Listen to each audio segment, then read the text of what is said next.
సీతక్క గారి సందేశం.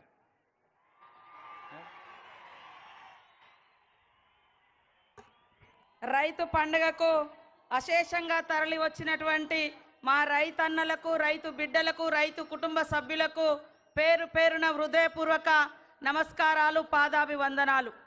ఈ రైతు బిడ్డ, రైతు పండగ, ఈ మహబూబ్ నగర్ మట్టి బిడ్డ, ప్రజానాయకుడు మన ముఖ్యమంత్రి గారి ఆధ్వర్యంలో ప్రతి రైతు సంతోషంగా ఉండాలనేటువంటి లక్ష్యంతో వారు తీసుకున్నటువంటి అనేక విప్లవాత్మకమైనటువంటి మార్పులలో భాగంగానే ఈరోజు దేశంలో ఏకకాలంలో 18,000 కోట్ల రూపాయల రైతుల రుణమాఫీ చేసినటువంటి ఏకైక ప్రభుత్వం మన ప్రభుత్వం, కాంగ్రెస్ ప్రభుత్వం.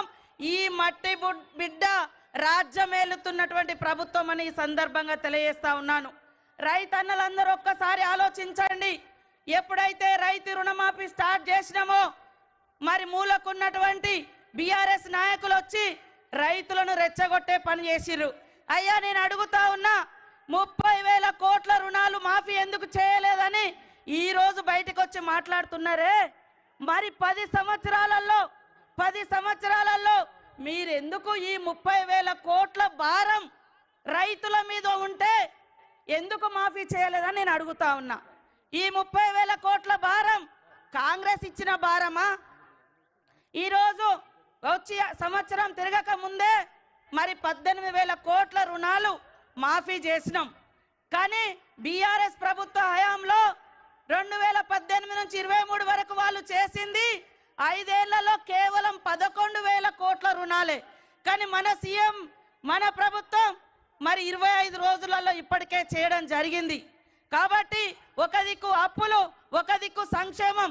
ఈరోజు నేరుగా రైతుకు లాభం అవుతుందంటే సన్న వడ్లు కొనడంతో కౌలు రైతుల యొక్క అకౌంట్లలో కూడా డైరెక్ట్గా డబ్బులు పడుతున్నాయి. ఆనాడు ఉచిత కరెంటు ఈ రాష్ట్రంలో ప్రవేశపెట్టింది వైఎస్ఆర్ గారు.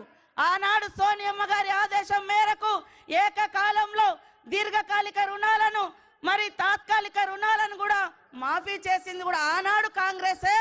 ఈ రోజు కూడా ఆ ఘనత కాంగ్రెస్ అని సందర్భంగా తెలియజేస్తా ఉన్నాను. మీరు అర్థం చేసుకోవాలి, ప్రశ్నించాలి.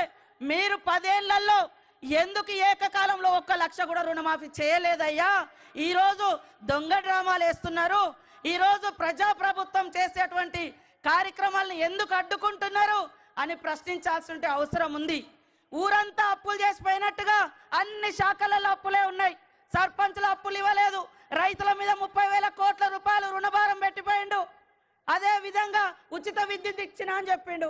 60,000 కోట్ల రూపాయలు మరి ఉచిత విద్యుత్ బకాయిలు ఈరోజు కట్టకుండా అప్పు మిగిల్చిపోయింది ఎవరు అని నేను అడుగుతున్నా.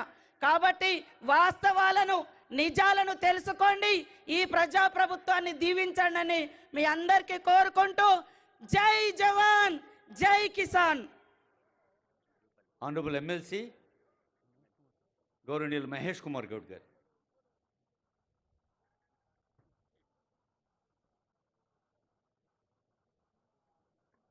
గౌరవనీయులు